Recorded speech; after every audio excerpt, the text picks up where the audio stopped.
OK.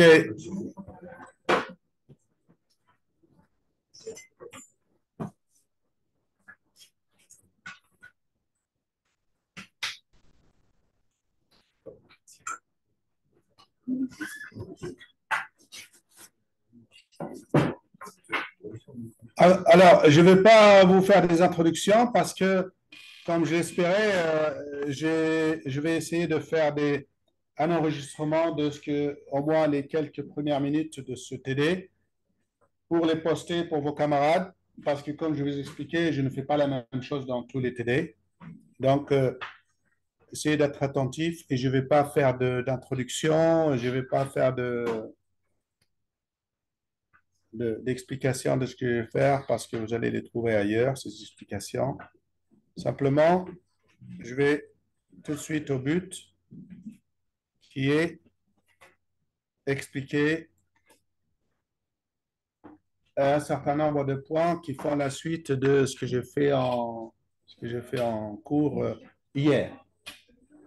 Donc, vous vous rappelez, hier, je m'étais arrêté en cours à, euh, à une notion qu'on a appelée le mécanisme de circulation monétaire, que les mercantilistes n'avaient pas bien compris d'après Adam Smith. Donc, d'après les classiques, les mercantilistes n'avaient pas bien compris ou ignoré ce mécanisme de circulation monétaire qui expliquerait pourquoi la recherche ou l'obsession mercantiliste de l'excédent commercial ne peut pas, est une chimère finalement, ne peut pas aboutir. Un pays, d'après la logique classique de Smith, un pays ne peut pas. Non, non, non, on ne fait jamais ça. Entrez sans bruit, c'est tout. Ne frappez pas et ne demandez pas de permission et pas de bonjour et pas de salam alaikum. Vous rentrez sans bruit, c'est tout. La chaise, sans bruit. Dès qu'on a commencé, vous avez le droit de sortir quand vous voulez, entrer quand vous voulez, mais pas de bruit. C'est tout. La seule condition. Je sais que les gens polis veulent entrer, bonjour monsieur et tout. C'est gentil, mais quand le film a commencé, motore, motore. Fini. On arrête tout le reste. Donc, euh, l'excédent commercial.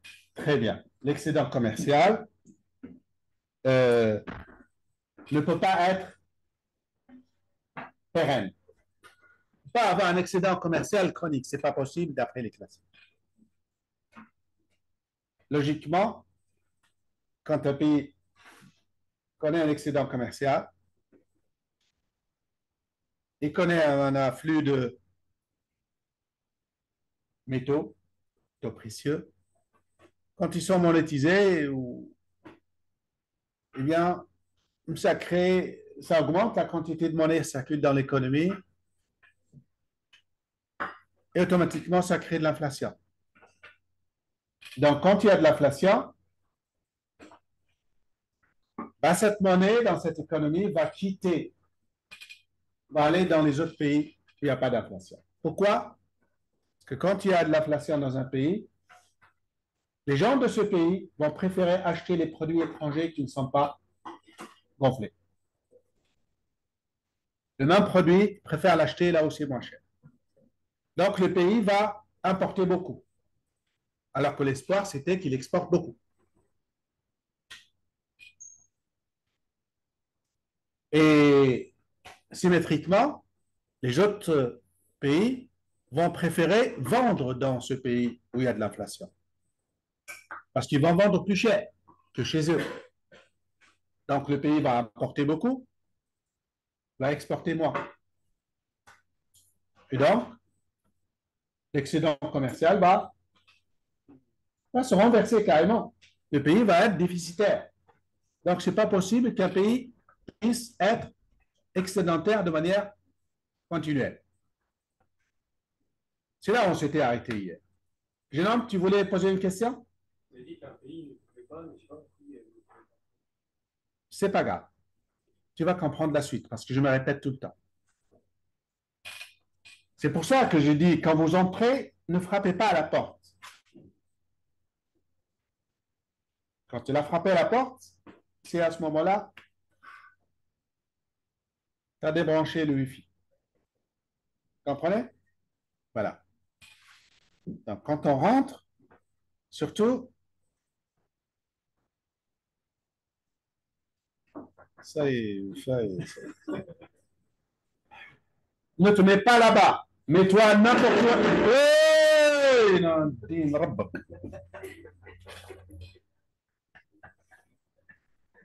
quand est-ce que vous comprenez? Je l'ai dit 36 000 fois, ça. Ne frappez pas à la porte quand vous entrez. Pas de bonjour. Et ne tirez pas les chaises comme ça. Entrez en silence. Je ne suis jamais arrivé aujourd'hui à faire un télé. Rien, j'ai rien fait.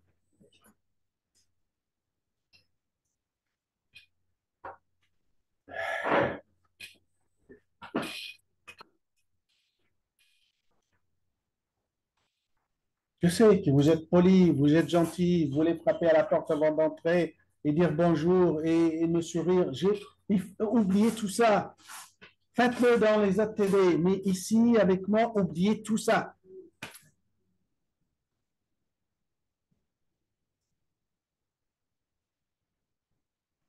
Vous avez fini le pays et devient déficitaire. Voilà. L'excédent devient un déficit.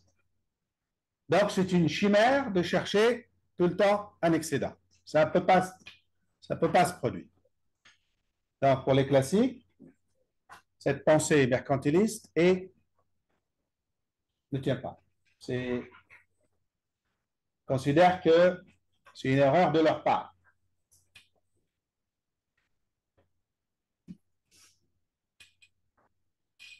Et ce que j'ai essayé d'expliquer à vos camarades, c'est que ça ne constitue pas une théorie monétaire. C'est, comme je l'ai dit, les mercantilistes, ils traitent en fait des aspects particuliers de l'économie, mais ils ne fabriquent pas une théorie entière cohérente. Si on veut déceler une théorie ou leur vision de la monnaie, parce que c'est de ça qu'il s'agit, on a dit que chaque théorie, chaque école doit avoir sa vision de la monnaie. Quel est le rôle de la monnaie dans l'économie? N'est-ce pas? Quel est son effet? Quel rôle elle joue? Ben, ce mécanisme-là, ou cette obsession de l'excédent commercial ne constitue pas en soi une théorie entière de la monnaie. Mais les gens, dans les lectures chez les mercantilistes, ils décèlent des points de vue un peu, quelquefois ou souvent, contradictoires sur la monnaie chez les mercantilistes.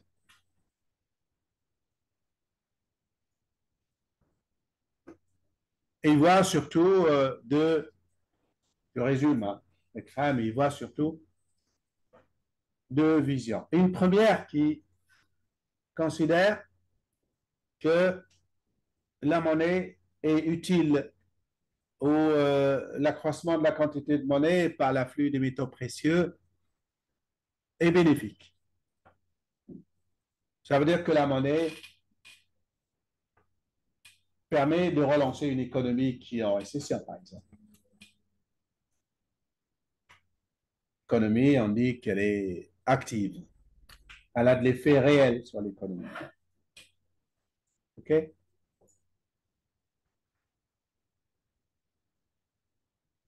Et puis, vous avez d'autres qui, pour les mêmes raisons, parce que c'est quoi ces raisons? C'est les faits économiques. Ce qui s'est passé, ce qui a été documenté par les historiens, ils en font une idée ou une théorie.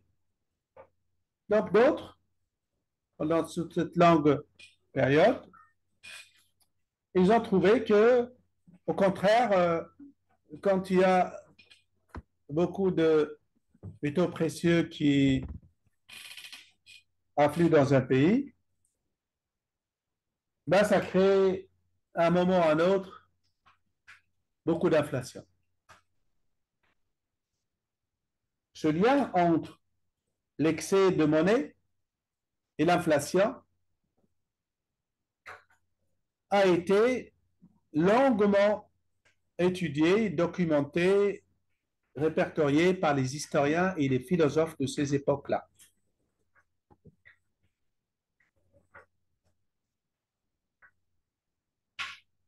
Ils ont fini par en faire une théorie, tout simplement. C'est une théorie qui est restée jusqu'aujourd'hui, adoptée et reconnue par beaucoup d'économistes. Bien sûr, il y en a d'autres qui n'y croient pas, comme souvent en économie. Mais cette observation, il y a entre l'excès de monnaie et l'inflation qui s'ensuit, et a été théorisée assez tôt par les économistes, avant même la naissance de l'économie moderne,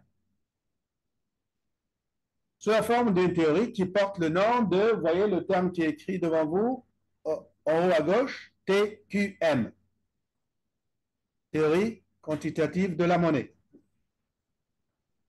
TQM. Donc, c'est un passage obligé pour tous les étudiants en économie dans le monde entier. Toutes les facs du monde traitent de cette question, qui est connue de cette époque. Ça s'appelle donc la théorie quantitative de la monnaie. Qu'est-ce que ça signifie? Ça signifie tout simplement que l'origine unique. Je m'approche de l'ordinateur parce qu'on est en train d'enregistrer. J'espère que je vais enregistrer 2 fois, ça n'a pas marché. C'est pour éviter que, pour vous permettre, si ça marche, de voir 15 jours après ce que je suis en train de dire, vous pouvez le retrouver. Ça peut être utile. Surtout que je ne fais pas la même chose dans tous les télés. Ça permet à ceux qui ont assisté à notre télé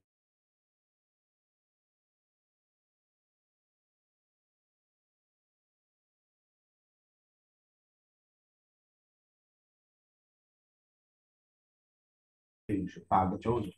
Okay? L'idée, c'est ça.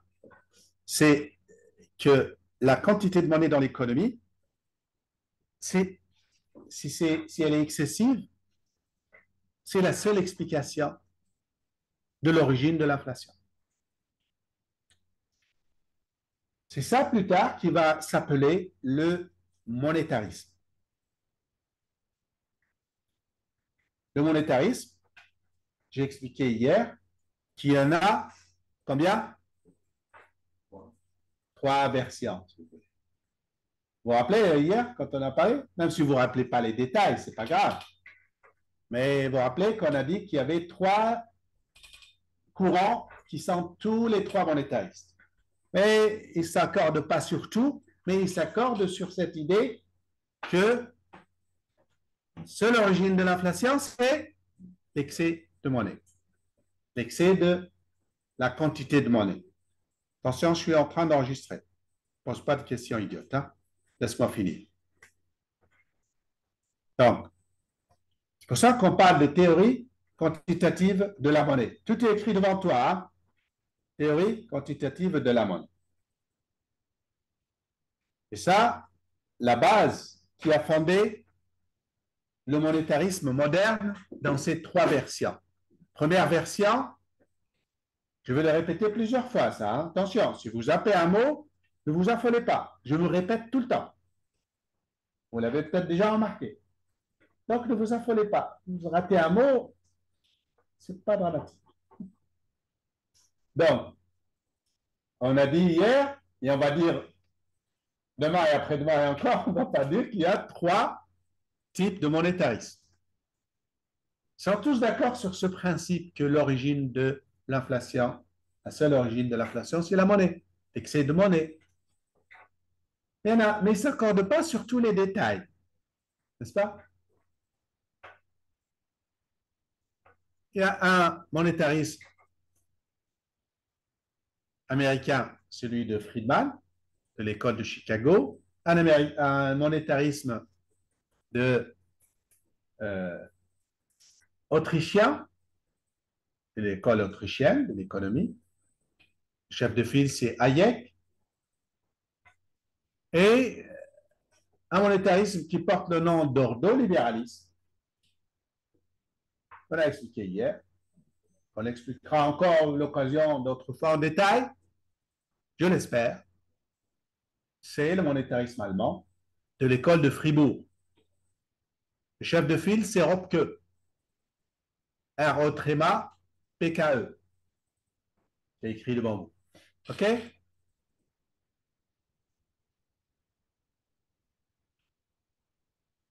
Ça, c'est les différentes versions du monétarisme et qui trouvent ses sources, leurs sources du moins, pardon, trouvent leurs sources dans la théorie quantitative de la monnaie qui date d'il y a très longtemps. Qui a été donc expliqué par certains auteurs de ces époques-là. Bien que d'autres disaient le contraire. Et donc, le monétarisme d'aujourd'hui trouve des sources à une époque très lointaine. C'est pour cela que je dis que la théorie, enfin l'école qu'on est en train d'étudier, il ne faut pas la passer trop rapidement parce qu'elle a des résonances actuelles. Il faut les rappeler. Et surtout que ces idées monétaristes ne sont pas restées uniquement au niveau des idées, au niveau de la pratique aussi. La pratique des banques centrales dans presque tous les pays du monde, aujourd'hui, adopte les principes et les règles édictées par le monétarisme de Friedman, le monétarisme américain.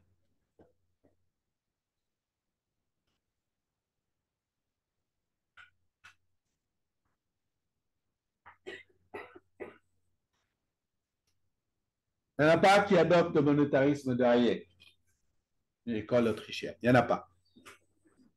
Mais le monétarisme, l'ordolibéralisme allemand, il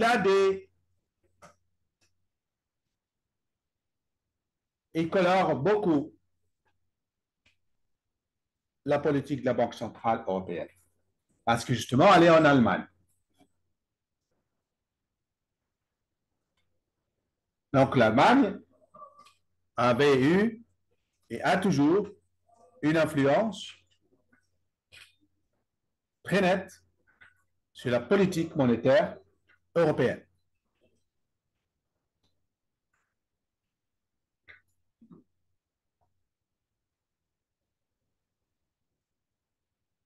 Je ne vous promets pas qu'on aura l'occasion de l'expliquer en détail. Et si vous avez rencontré des lectures sur cette question, ce sont des questions intéressantes.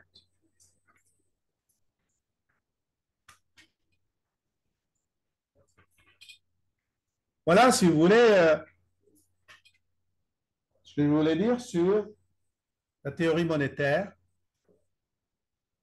et mercantiliste. Elle est un peu schizophrène, il y a les deux.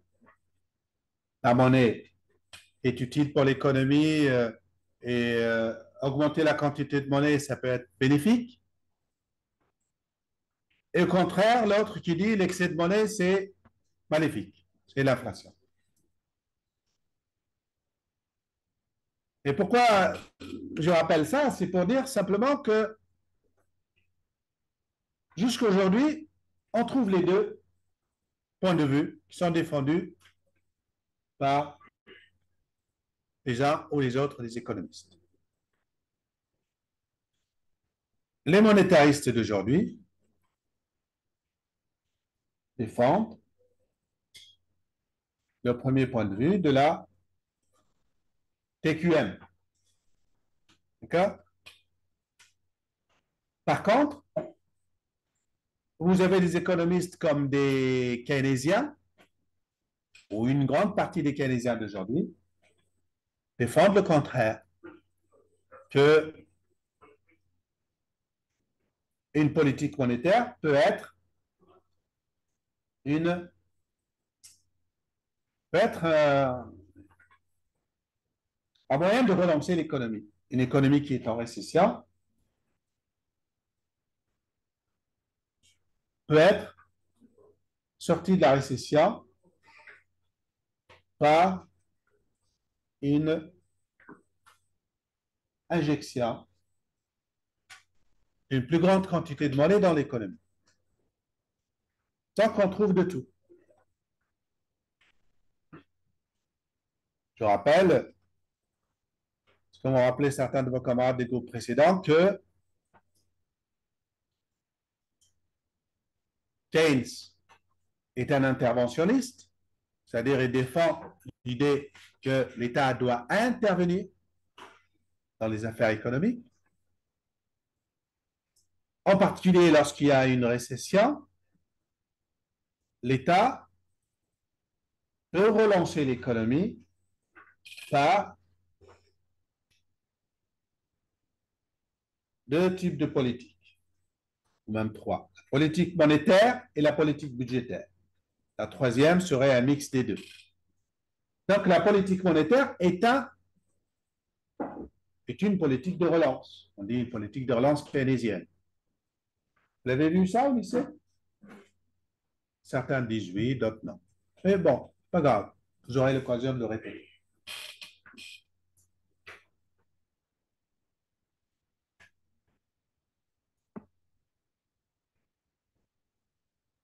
Donc voilà, si vous voulez, en gros, ce qu'on peut trouver sur ce que pensent les mercantilistes de la place de la monnaie dans l'économie.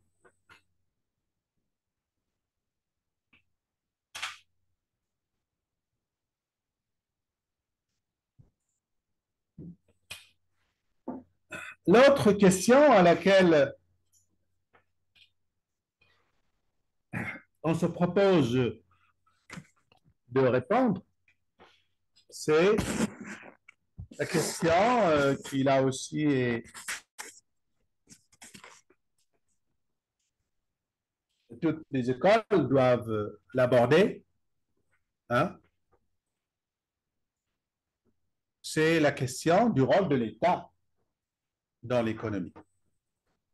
C'est une question incontournable. Toutes les écoles doivent apporter leur avis là-dessus. C'est une question qui est toujours question éternelle, n'est-ce pas? C'est-à-dire, est-ce que l'État doit se contenter uniquement des fonctions régaliennes de l'État, c'est-à-dire justice, défense nationale,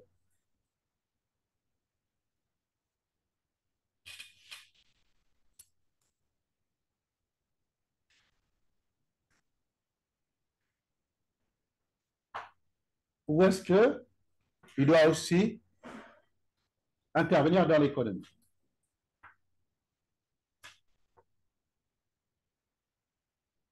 Empêcher que l'on produise trop de ça, encourager que l'on produise beaucoup de ça, interdire que l'on augmente le prix de telle matière, n'est-ce pas?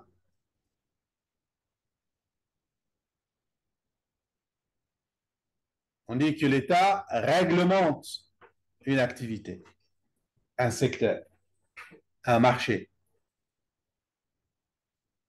Et elle ne le laisse pas fonctionner librement selon les besoins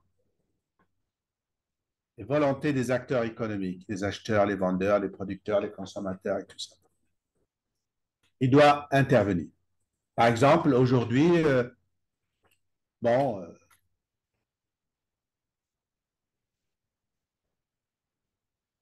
on réglemente les loyers, par exemple. On réglemente la production des médicaments. On réglemente, on interdit la vente de certains produits, les, les drogues, pas que, beaucoup d'autres choses. Donc l'État intervient. L'État, il produit un service public. Il ne le laisse pas au privé, ce produit ou ce service. Il ne laisse pas l'enseignement libre à 100%. Il ne laisse pas la santé libre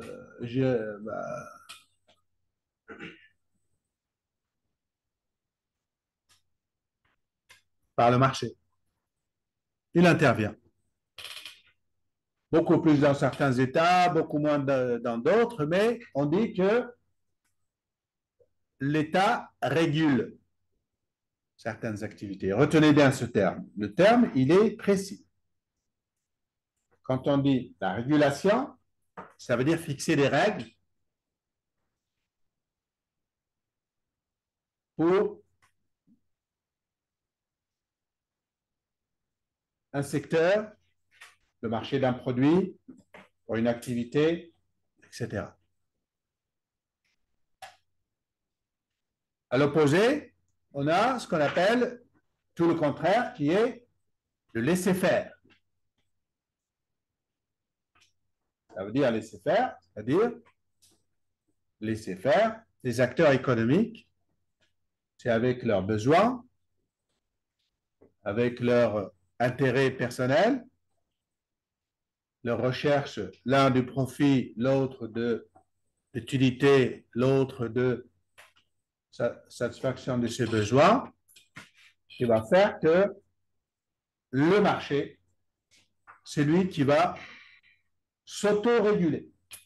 Il n'a pas besoin de l'État pour lui fixer des règles. Donc, cette opposition entre ces deux visions, la régulation et l'autorégulation, ça veut dire la régulation par l'intervention de l'État et que le marché fonctionne de lui-même de manière automatique, donc autorégulée, c'est une question qui est toujours été posée tout le temps aux économistes et ils doivent tous expliquer leur point de vue, pourquoi ils sont pour ça, pour un côté plutôt que pour l'autre.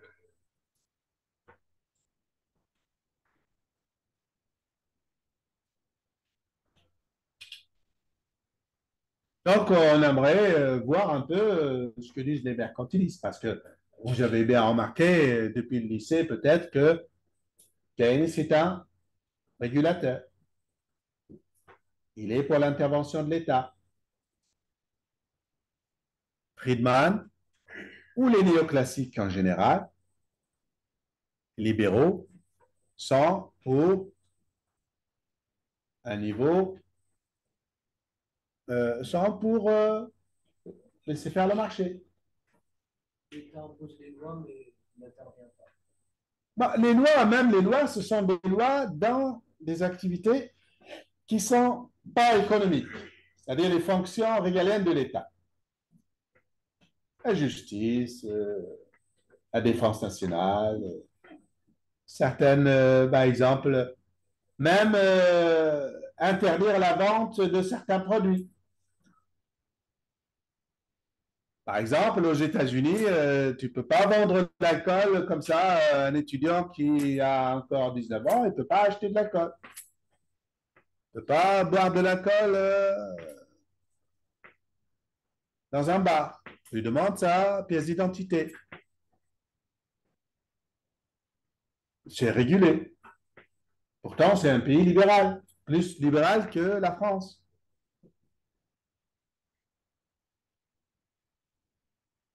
Donc, il intervient à l'État, mais pour eux, c'est intervenir au minimum et laisser la plus grande, euh, le plus grand rôle pour le marché. C'est le marché qui lui-même s'occupe de faire coïncider les besoins des uns et des autres. Pas besoin de l'État dans tout.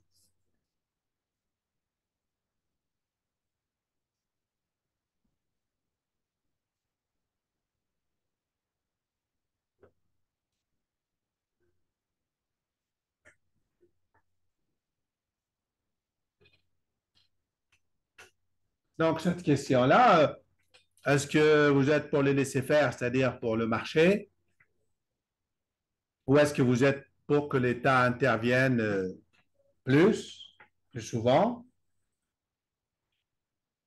Eh bien, c'est une question qui est toujours posée, tout le temps,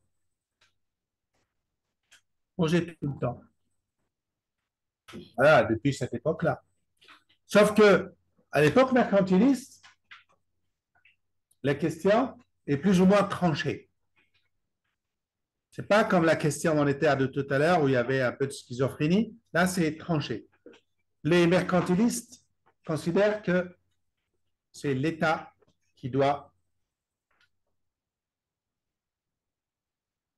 définir l'orientation de l'économie, les choix économiques. Ça peut se comprendre à cette époque parce qu'on n'est pas encore on n'est pas encore à la révolution industrielle. Il n'y avait pas encore la naissance de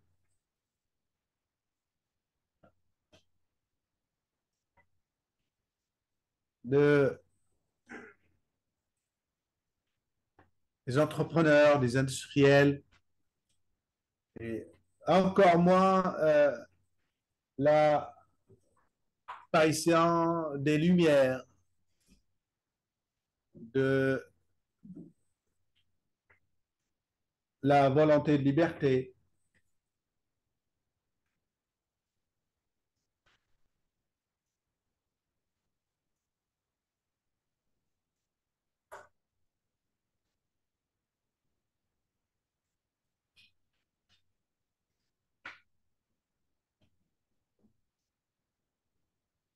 Donc l'État doit intervenir, doit orienter l'économie. Alors l'État, il a un rôle précis ici, dans cette époque-là. D'abord, il a une nette volonté de puissance. Soulignez le terme, la volonté de puissance. C'est une expression consacrée en géopolitique.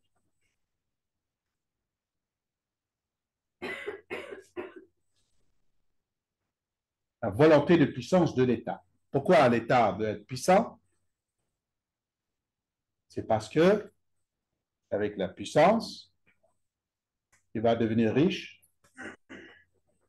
il va accumuler de la richesse, et la richesse de l'État ou du seigneur, ou du roi, ça qui va permettre de garantir la sécurité de l'État. Une armée forte,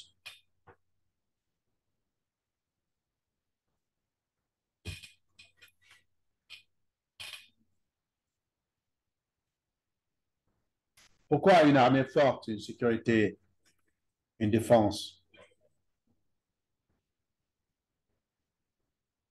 Garantir sa défense, pourquoi?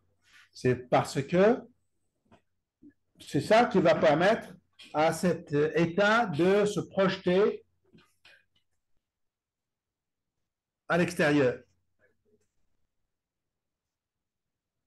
prendre une part dans la surface du globe,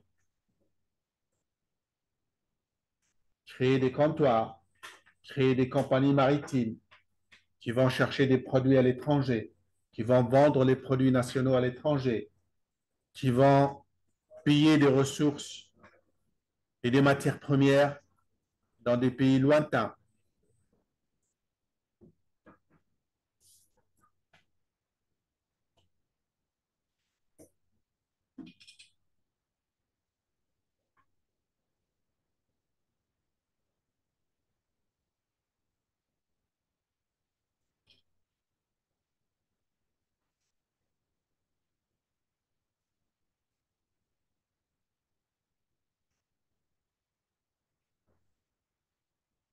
Pourquoi le pays qui cherche sa puissance, qui a cette volonté de puissance, est obligé de faire ça?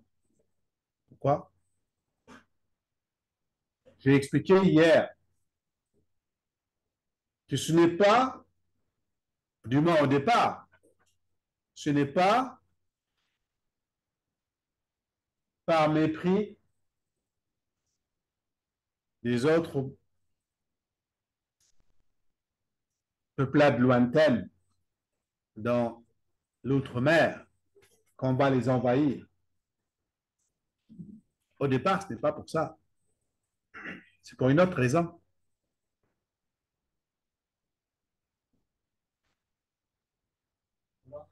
Hein? Voilà.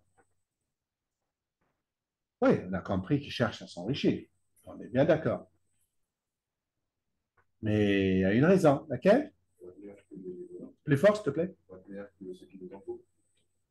J'ai pas entendu. Meilleur que ceux qui nous entourent. Ah, le mot meilleur, c'est pas ça, mais l'idée, c'est exactement ça.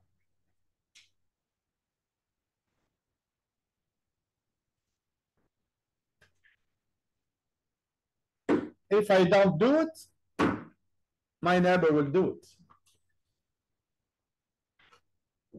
C'est ça l'idée. Si je ne le fais pas, Non, mais mon voisin le fera. c'est le problème, c'est que j'en veux à mon voisin qui veut une puissance, qui veut être plus puissant que moi. Il va le faire. Il vaut mieux que je le fasse moi avant lui. Donc, quand la France va envahir l'Afrique du Nord, c'est pourquoi? Pour que l'Angleterre n'envahisse pas l'Afrique du Nord. Parce que l'Angleterre a déjà envahi l'Inde. Et que si on la laisse, elle va envahir l'Afrique du Nord. Donc, les conflits sont d'abord entre puissances et entre... Comprenez? Et comme dit le proverbe, quand les éléphants se battent, c'est l'herbe qui souffre.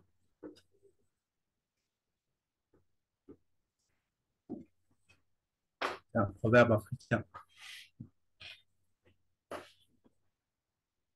Et pourquoi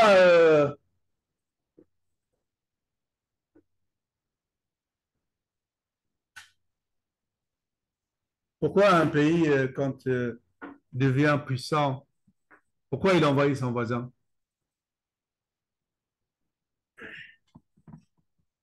Sinon, son voisin l'envahira quand il deviendra puissant. Plus fort. Sinon, son voisin va l'envahirait. Ouais. Il était plus puissant.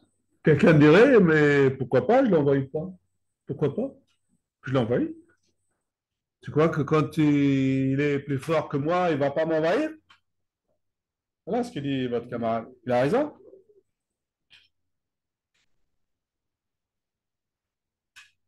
Donc, c'est ça le monde dans lequel vivaient les mercantilistes. Et quand on dit vivaient les mercantilistes dans cette époque-là, dans cette ambiance-là, dans ce contexte-là, géopolitique, c'est parce que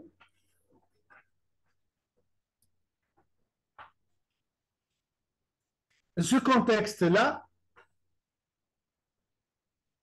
c'est le contexte d'aujourd'hui et de toujours. Ça a toujours été comme ça. Et ce sera toujours comme ça. Pourquoi? Parce qu'il n'y a pas de gendarme international. Il n'y a pas une loi internationale. le pays le plus puissant, il impose sa logique au reste du monde. Je vous ai expliqué hier l'Empire romain. Après, on a d'autres empires. Les derniers, ou peut-être l'avant-dernier, c'est l'Empire américain. C'est l'Empire américain.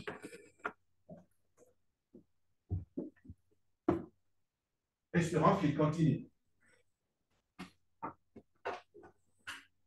Bêtise, mais au moins il est gentil. Il est chinois. Comment? Il y a beaucoup de bêtises, mais au moins c'est mieux que les Chinois.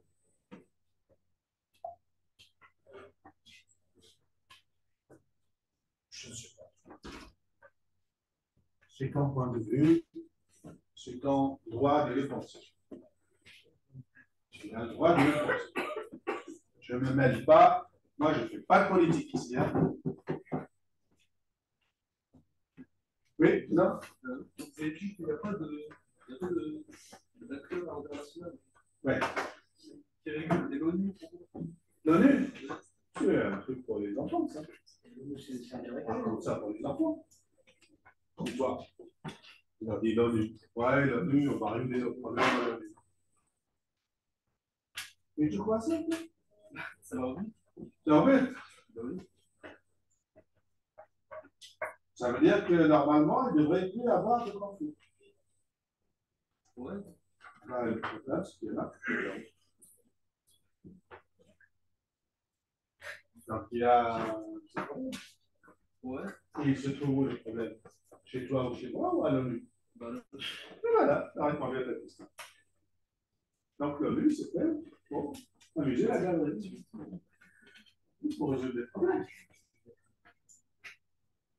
Est-ce qu'à l'ONU, le Burkina Faso vote comme les États-Unis? Hein? Voilà, t'as tout compris maintenant. OK? Voilà. Alors que l'histoire de l'ONU, on la raconte aux enfants quand ils sont en collège. On la raconte l'histoire des bisounours aux enfants. Ouais, les ONU, c'est pour. Hein? Non, on est des peuples, tous égaux, non?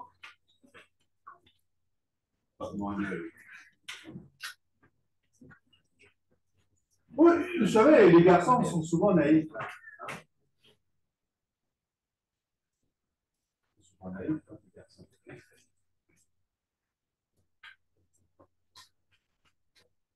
L'ONU, il a dit. Il a dit l'ONU.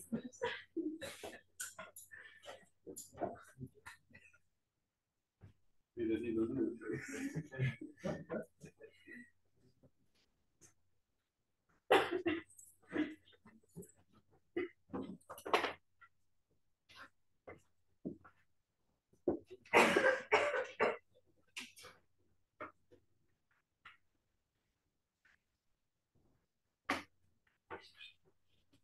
Donc, on va développer un peu plus cette idée qui transparaît un peu difficilement chez les mercantilistes du rôle de l'État, parce que la difficulté se trouve dans le fait que c'est une longue période, beaucoup d'écrivains, pas de la même époque, qui n'ont pas connu les mêmes faits économiques, mais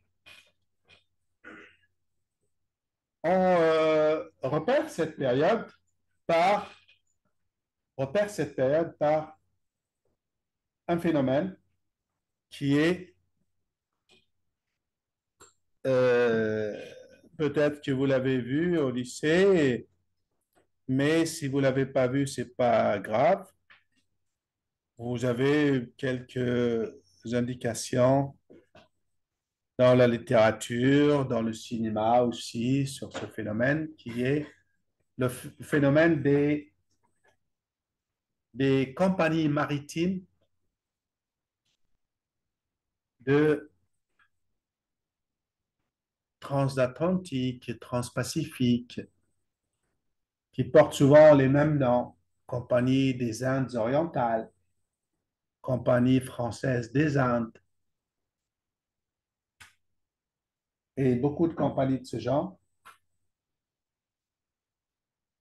et qui ont été créées pour sillonner les mers et aller chercher, au départ, chercher des produits de ces contrées-là, ensuite pour vendre les produits de la métropole dans ces régions-là. Après, c'est pour faire du commerce triangulaire en cherchant des esclaves là, les vendre là, vendre leurs produits dans un autre pays, faire circuler ces flux d'un bout à l'autre du monde. Et c'est l'histoire de ces compagnies qui étaient l'équivalent c'était de véritables multinationales, très puissantes. Peut-être que vous avez entendu parler de la Compagnie des Indes orientales, la Compagnie française des Indes. Et il y en a beaucoup comme ça. Et ces compagnies-là, pour voir le rôle de l'État, c'est que dans un premier temps, les premiers pays qui ont fait ces aventures, qui ont commencé ces aventures maritimes, au départ, c'était des aventures privées. Donc, ce n'était pas l'État. Parce que les premiers pays, c'était les Pays-Bas, ensuite l'Angleterre, surtout l'Angleterre qui était connue pour ça. Il n'y a pas que, mais les Hollandais aussi. Au départ, c'était pour un commerce. Après, ils s'installent, ils envahissent, ils colonisent.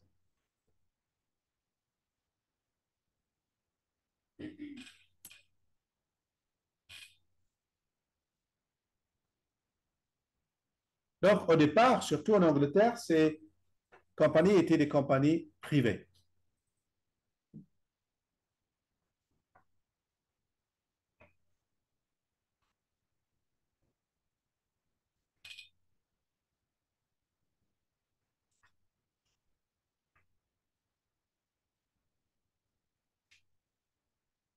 Et même dans ces pays où les premières compagnies maritimes coloniales étaient privées,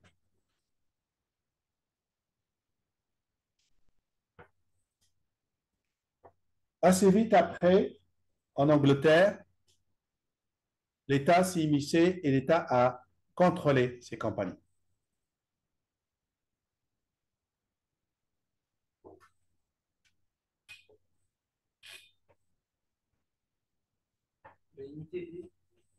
Il a contrôlé, il a régulé, ensuite contrôlé ces compagnies et leur commerce dans l'intérêt de l'État. C'est là où apparaît le rôle de l'État à cette époque.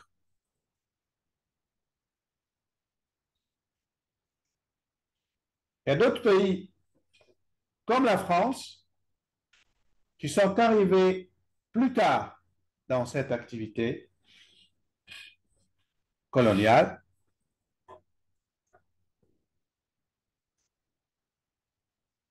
C'est parce que d'abord, la France, sous Louis XIV, était un régime absolutiste.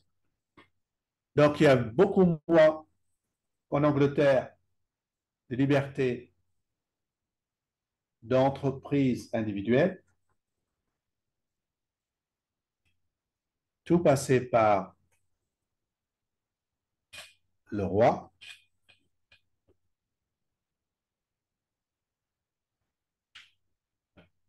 Donc, dans un pays comme la France, ça c'est une première raison, c'est l'absolutisme.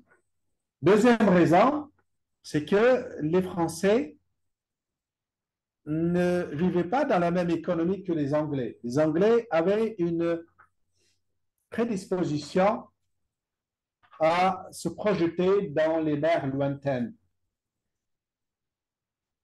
de manière privée.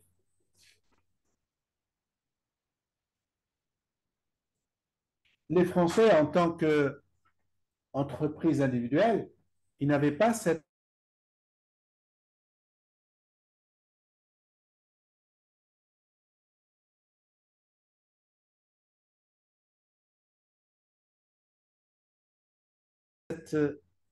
prétention.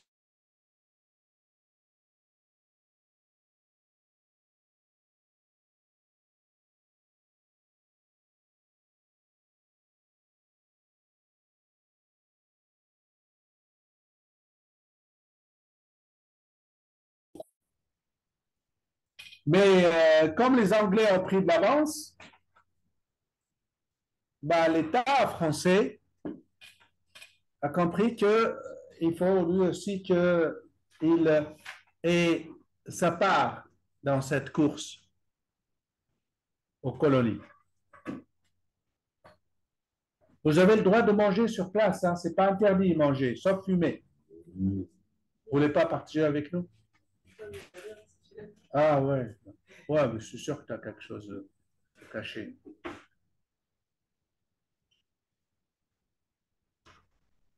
Et donc, le roi a chargé Colbert de mettre sur pied cette rattrapage de l'Angleterre. Et le but, ce n'est pas de faire des compagnies seulement. La Compagnie française des Indes, ce n'est pas le seul objectif. Parce que l'objectif, c'est faire une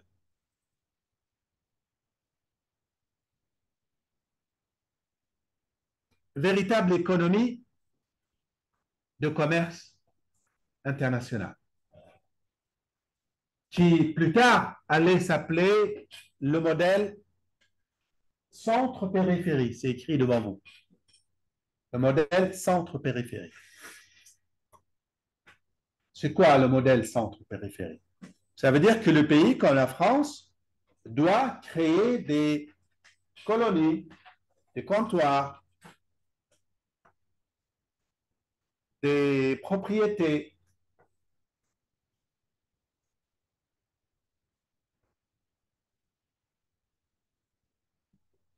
partout dans le monde, là où c'est possible, là où les concurrents laissent la place, sinon on les attaque. Vous savez que la Louisiane était française, grande partie du Canada aussi, mais beaucoup d'autres aussi, régions dans l'outre-mer.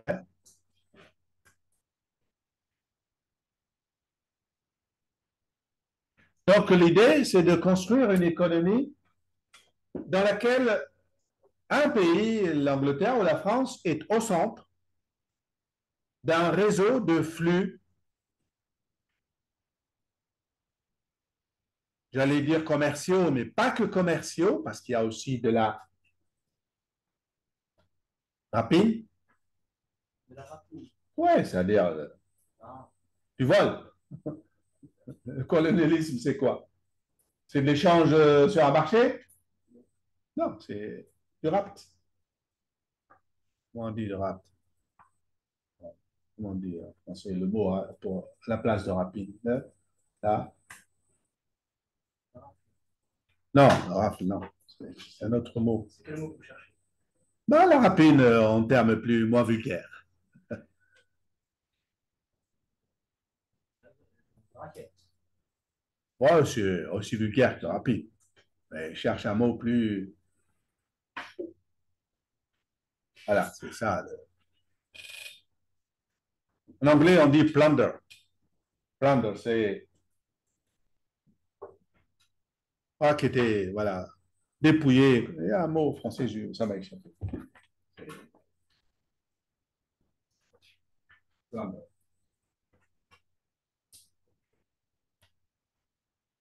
Vous l'orthographiez? Plunder. Plunder. C'est un mot français, il est sur le coup des lèvres. Ouh là là. Pillage. Pillage, hein, voilà le mot que je cherchais. Pillage, c'est un mot plus correct. C'est le pillage. Bah, les pays puissants, ils payaient les autres pays. Ils les payaient carrément. Hein. C'est du pillage. Bon, entre nous, soit dit, je n'ai pas fini. C'est pas fini. Mais bon, c'est une économie comme ça qui s'est créée. Une économie mondiale qui s'est créée comme ça.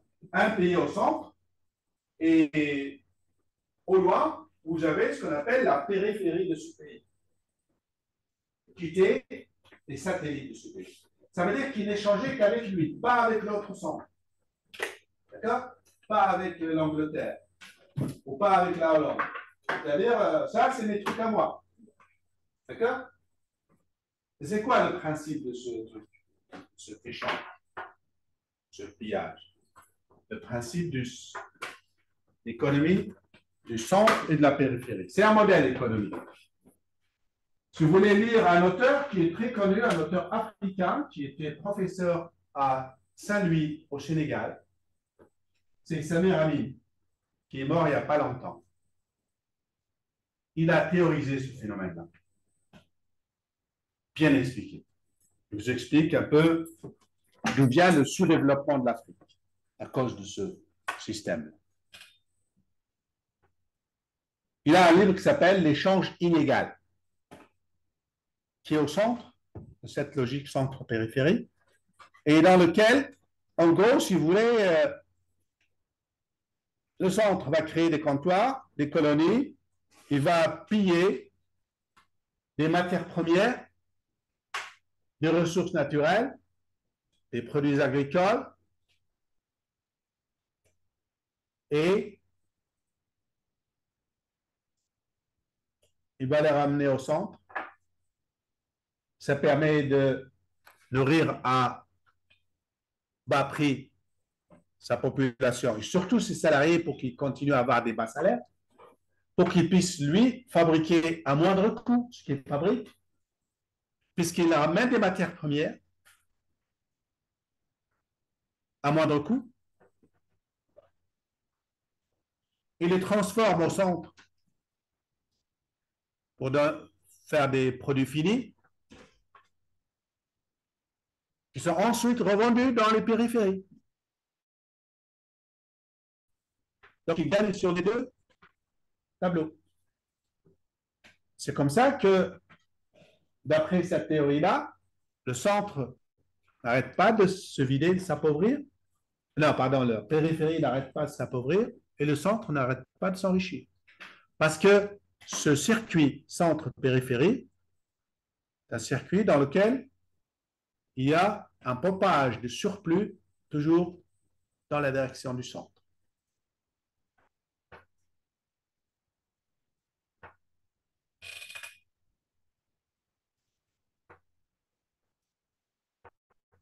Et au profit du centre.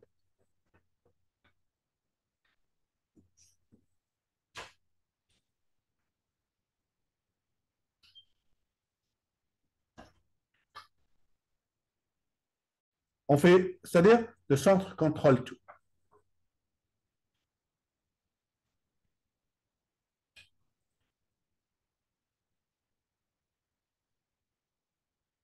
Donc, ça, c'est le rôle de l'État. Même dans les pays où ça a commencé de manière privée, après, l'État, comme en Angleterre, est intervenu pour réguler tout ça.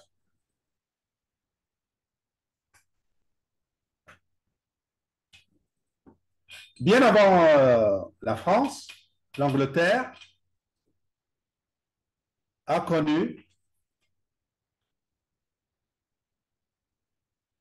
dès le XVe siècle, a connu, à la suite de ses aventures des compagnies privées,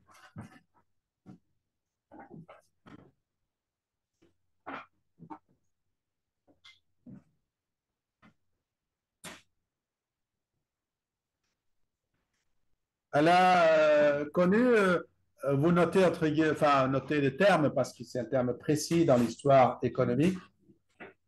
Euh,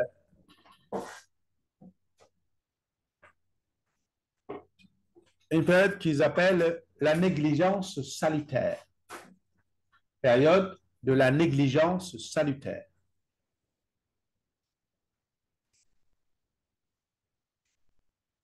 C'est qui a connu ça? L'Angleterre. Période de la négligence salutaire. C'est quoi la période de la négligence salutaire? C'est une période dans laquelle l'État n'intervient pas directement dans les affaires de ses compagnies maritimes. Ça veut dire que les premières colonies anglaises en Inde, c'était pas la couronne, c'était pas l'État, c'était des privés qui ont colonisé l'Inde. Ça vous paraît un peu étonnant, non? Ce n'est pas le cas de la colonisation française. Parce qu'en France, toujours l'État, c'est le premier qui a l'initiative. Aux Pays-Bas, et surtout en Angleterre, les premières colonies étaient des colonies privées. Pas étonnant, hein? Mais c'est des privés. Pendant toute cette période, l'État n'intervenait pas dans les affaires de ces colonies et dans l'activité des colons. Ces compagnies, à l'époque, on les a appelées, pendant cette période de négligence salutaire, on les a appelées les compagnies à charte.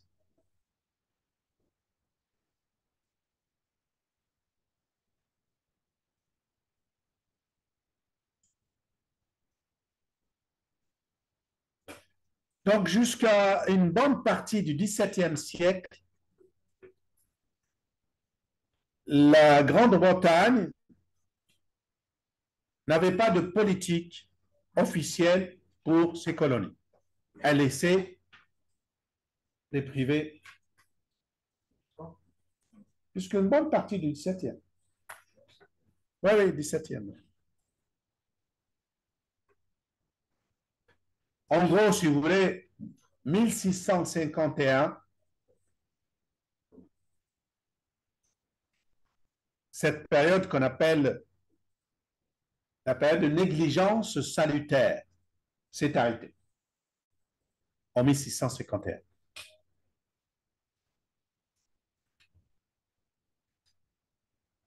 L'Angleterre a adopté en 1651 une série de lois qu'on a appelées les lois sur la navigation. Navigations Acts. Les lois sur la navigation. Ce sont les premières lois en Angleterre qui étaient destinées à réguler le commerce des colonies britanniques en Amérique, surtout.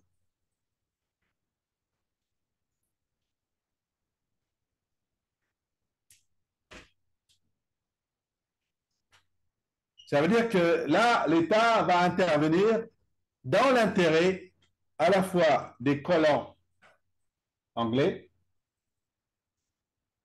et de l'État anglais. Oui? Comment? Qu'est-ce qu'elle a dit? Elle a dit les lois ont servi à réguler quoi? Tu vas comprendre.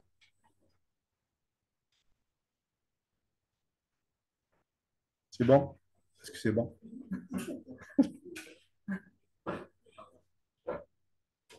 Mais c'est pas bon. Il faut manger des choses meilleures.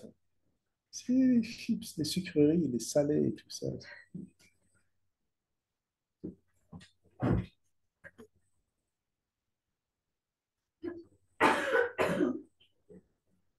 Alors, vous notez que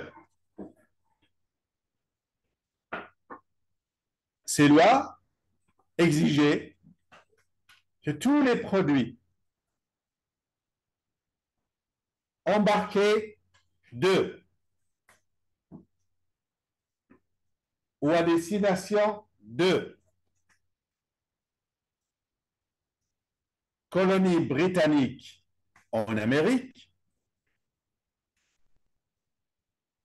doivent l'être sur des bateaux anglais.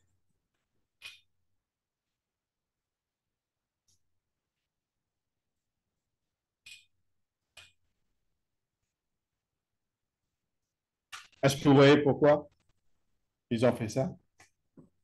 Les Hollandais, Et surtout, les Hollandais, ce pas des ennemis hein, pour eux. les Français. Ah, voilà. Pour que, si c'est le type et les colons, les compagnies sont des compagnies à charte privées. C'est quoi une compagnie à charte? Une compagnie qui a... C'est trop pareil. Ouais, mais sauf que la charte, elle est donnée par, comme une patente donnée par le roi, n'est-ce pas? Ou la reine, qui l'autorise à armer des bateaux, des navires.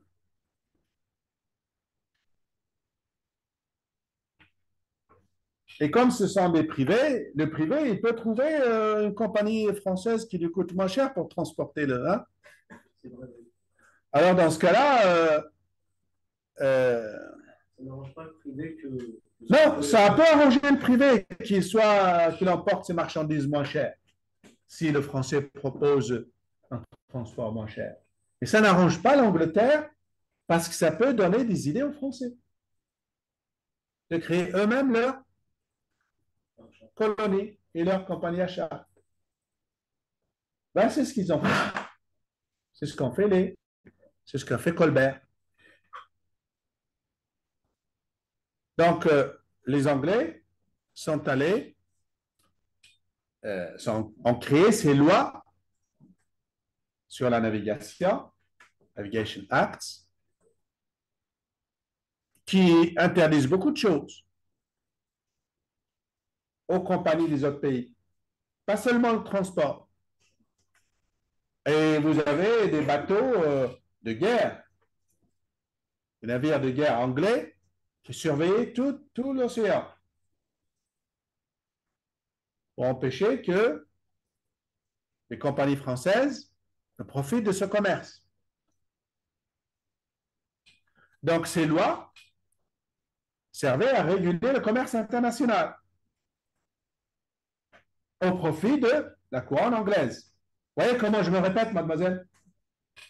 Ah, elle a fini par comprendre. Alors, remonte ta manche, tu es déshabillé là. Remonte ta manche. Oui, couvre-toi. Habille-toi. J'adore cette fille. Elle est rentrée et sortie, j'ai pas entendu. J'ai rien entendu.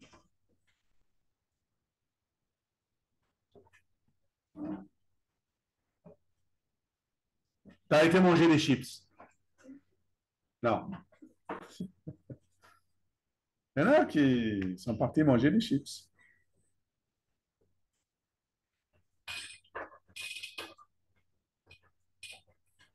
Donc, c'est pour empêcher que les colons britanniques n'aillent nouer des relations commerciales avec des Français. N'est-ce pas?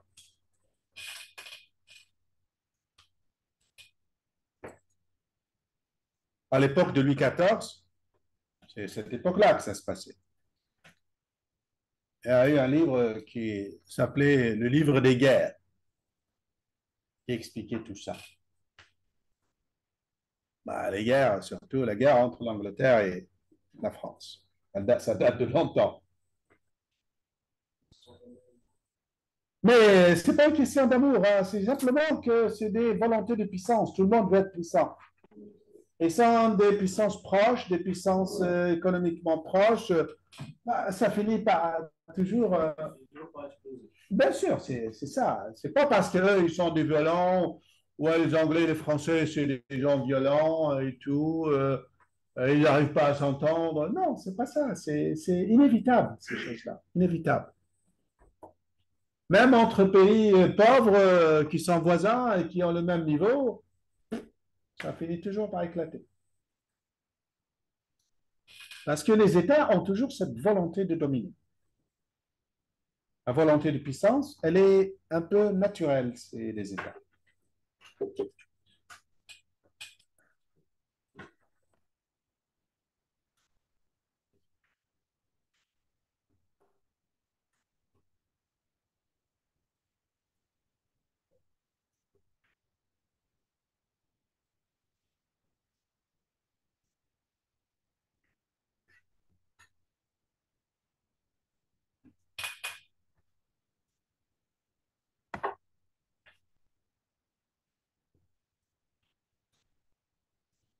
Donc, pour riposter à ça, la réponse était venue directement de l'État en France. Pour la raison que j'ai expliquée, ce n'était pas l'État, les privés n'auraient pas fait ça en France. Ils avaient d'autres chats à fouetter, ils avaient de quoi s'enrichir en France. Et donc,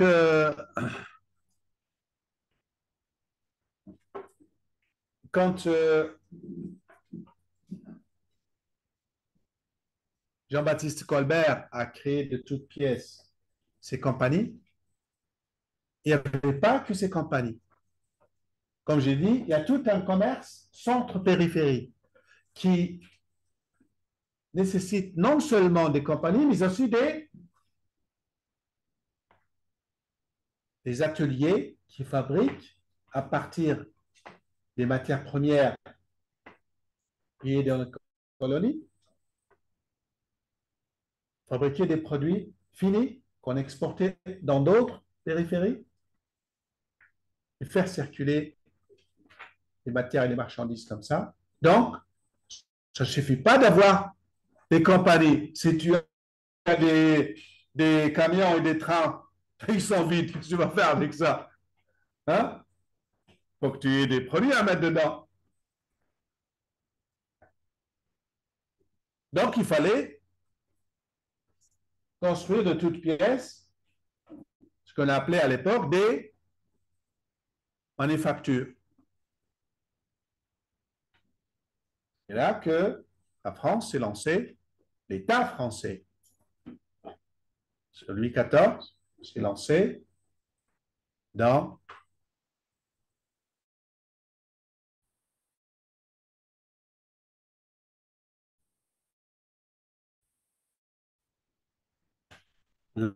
la création de beaucoup de époques glorieuses dans l'histoire de France. L'époque de la France s'est taillé une place dans le commerce international.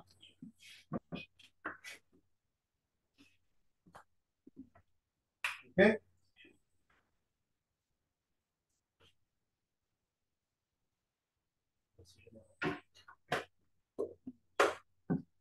OK? Donc, on a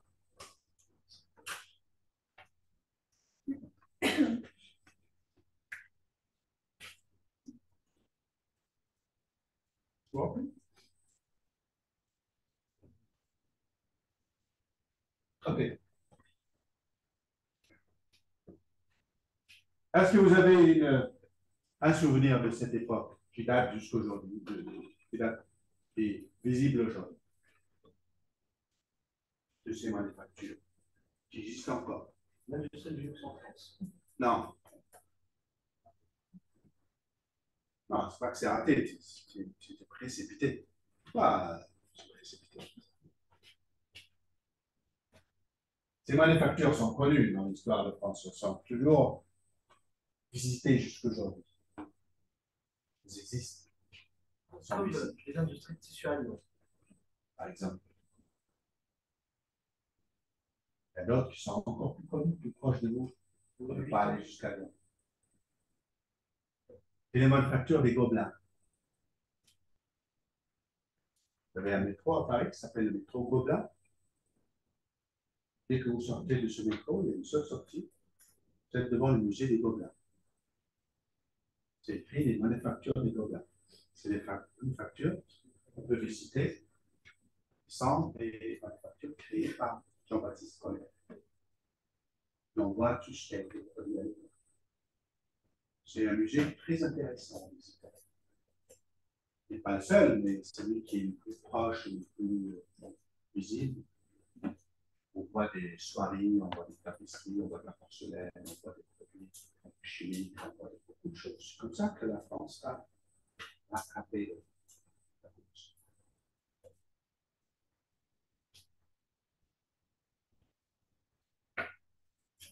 Alors, je m'étais éloigné, je n'ai pas fait enregistrer pour vos camarades suivre. Il faut visiter le musée des Gobelins. Hein. C'est métro Gobelin dans le 13e. Vous pouvez descendre à Place d'Italie et descendre à pied. Ou sinon, vous descendez carrément à la station juste avant les Gobelins. C'est métro Gobelin. Il y a un bon kebab en face. Et puis, il y a à côté un bar qui s'appelle Najar. Vous connaissez le quartier? Bon, vous avez un bar à côté, très jeune. Vous pouvez le visiter, ça s'appelle Najar. Alors, ça vous fait une visite culturelle. Vous apprendrez beaucoup de choses sur l'histoire économique de la France.